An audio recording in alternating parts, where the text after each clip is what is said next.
Look, you fat Trump, if you listen to this, you listen good, because what I'm getting ready to say is what a lot of people in this country speak for, who I speak for. And I speak for a lot of people. You hear me, you fat? This is what we believe. You're right. I got Trump derangement syndrome. I hate them. And you know what? I don't want to get rid of it. I don't want to get better. I want to get worse. I want to hate him more.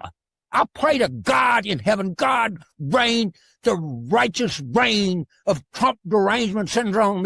Pray for me, Lord. I'm your vessel on this earth. Pray for the people that listen to this. We want more. We want to hate the son of a so much that we can't see straight. Look. Woo! Yeah, that brother got something. He got something, that's for sure. I mean, he was foaming at the mouth, spitting. I don't know if y'all saw that on the camera. There's spit flying out his mouth. He got foam coming out. I mean, my goodness. Trump derangement is a real thing. It's a real thing. It's going to be in the DSM here shortly. I'm telling you. But we got to talk about James Carville, as you just saw there at the very beginning, as well as Ilhan Omar.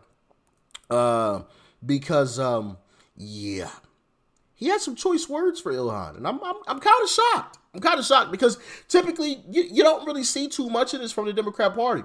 And I said this a couple years ago now. Geez, time is flying. My goodness.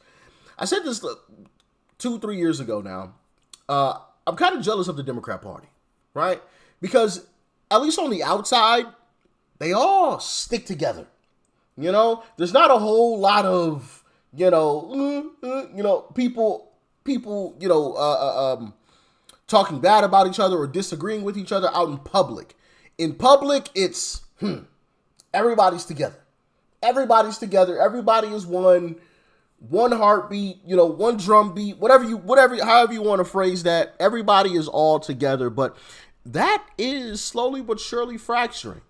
Obviously, we've seen the John Fettermans of the world, who was a Democrat, who has disagreed with Democrats a number of times, especially recently. I have a sneaky suspicion that he won't be a Democrat senator for very long. And no, I will not vote for him as a Republican. No. He's not that good. I do kind of like him, at least as far as a Democrat goes, but not enough to vote for him or to vouch for him electorally. All right, we ain't going that far.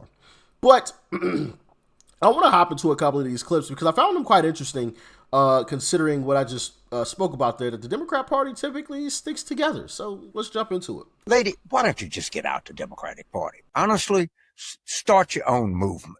All right, let's do the simple math. Probably 69%, I don't know, we could call Jim Gerstein or Jeff Garrett. Roughly 69% of the people going to vote in November, maybe more. Let's do 70 for just round math, are going to be white. Of that, 48%, maybe a little more, are going to be male. So that's roughly, let's just call it 33.33% of the entire election. Well, let's just run against them because that's so goddamn smart. All right. So now we're going to have a campaign by the progressive left against white men who vote about a third of everybody that votes in an election. Why don't you, lady, start your own party? And then when it's over, if you want to caucus with the Democrats, fine. We agree with a lot of things that you do, but we don't believe we ought to be running against white men. In fact, we don't think we ought to be running against any gender, any ethnic group, any race, any religion, or anything else. God damn, these people are just helpless. They cannot be helped. There's nothing you can do to help them. They don't want to be helped. And if they had any guts, they'd start their own goddamn political party and get out of ours. Now, some of you may remember, my prediction is that post-2028, after Democrats lose once again, there's going to be a major Democrat Party split. And now we're starting to hear some sprinkles of it. Hey, start your own party. Leave us alone over here. Remember, I said it first, ladies and gentlemen. I said this.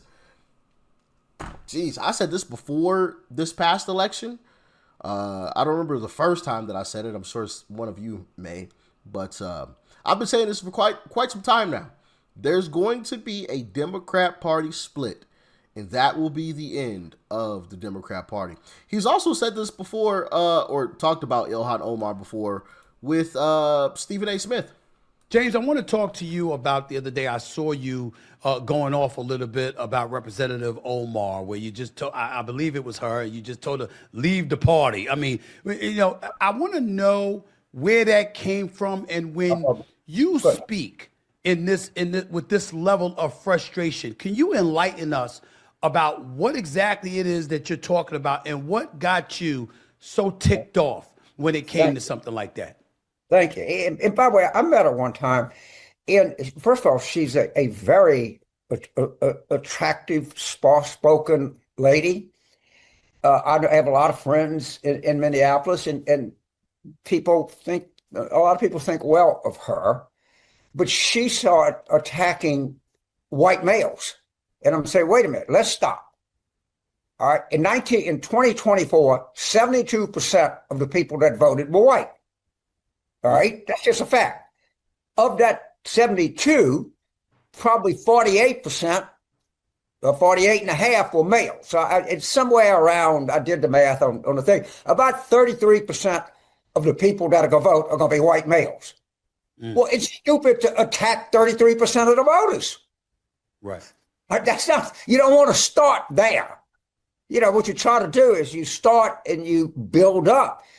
And so what I would say to Congressman Omar, why don't you be a Democratic Socialist of America? Do what AOC did. But don't, and if they win, the truth of the matter is I share a lot of ideological issues in common with Congressman Omar, but maybe you should do like a parliamentary government. We'll let you in the governing coalition, but not the electoral coalition. I mean, I'd be a facetious. I don't think she'd do that. But we have to get this mentality out that we can win national elections with white people, because you can't, right? If I was without white people, because you can't. Without white, yes. You're right. Yeah, we can somehow or another win an election without white males. It's just insanity. It's literally mathematical insanity, cultural insanity. It's anything else. I mean, technically, he is right. He was right. You know what else I find interesting? What I find interesting is that, all of these folks, on the left always talk about white man bad, white man bad. And I'm going to get to the clip of Ilhan Omar saying those things and why James Carville got up in a tizzy. But they're all married or dating white men. Ilhan Omar herself, married to a white man. Alexandria Ocasio-Cortez, a.k.a. AOC, married to a white man. Ketanji Brown Jackson, the Supreme Court Justice. Guess what? She's married to a white man. Believe it or not. Who these folks I guess they didn't nominate her, but who they voted for president recently? Kamala Harris. She's married to a white man. Like, all of these different folks, I mean, you can go on and on. Don Lemon, my goodness, married to a white man. I mean, it's crazy. They all talk about, oh man, white supremacy, white people are bad, and they're like all married to white men. It's the funniest thing ever. It is the funniest thing ever. And you know what else I find interesting? They never are seen out in public with these folks, or like barely ever seen out in public. I've seen AOC with her husband out in public, but the rest of them, minus Kamala, of course you're going to see Kamala. But like Don Lemon, you don't really see his husband out too much. I mean, obviously you saw him when they got married and whatnot. Ilhan Omar, I didn't even know she was married to a white man until all of this Somalian stuff broke out, and everybody started doing our own due diligence and digging into her life. I was like, oh, she's married to a white man. Well, what do you know? Oh, man, here's the clip, though. A lot of conservatives in particular would say that the rise in Islamophobia is a result not of hate, but of fear, a legitimate fear, they say, of quote-unquote jihadist terrorism, whether it's Fort Hood or San Bernardino or the recent truck attack in New York. What do you say to them? I would say our country should be more fearful of white men across our country, because they are actually causing most of the deaths within this country. We should be profiling, monitoring, and creating policies to fight the radicalization of white men. A lot of Oh man, great job, Ilhan. Great. It's her brother husband's immigration record. My goodness, my goodness. Oh, Ilhan, You know who else has been doing a whole lot of work recently? Nancy Mace. I've been seeing her a lot recently. And, you know, I came across this clip of her talking about Ilhan, and I found it really, really interesting. Check it out. Congresswoman, where do we stand on the investigation into Ilhan Omar? Obviously, there's some, questions regarding her citizenship. She's been referred to the Ethics Committee. Can we trust the Ethics Committee to actually be ethical and do the right thing? Well, what's happened so far? Like, really, I think the remark is always let the process play out, right? That's what they always say, and nothing never happens. I tried to subpoena her immigration records, her brother husband's immigration records, and it was Republicans that killed my motion. Yeah, and what's going on with that? Do you have any more insight you can share on that front? As far as I know, nothing's going on, and nothing will go on. And that's Congress for you, because both sides protect the other. Yeah. Yeah. Thank you very much. Yeah, and they do. And we saw that in the vote that I spoke about. Was that yesterday?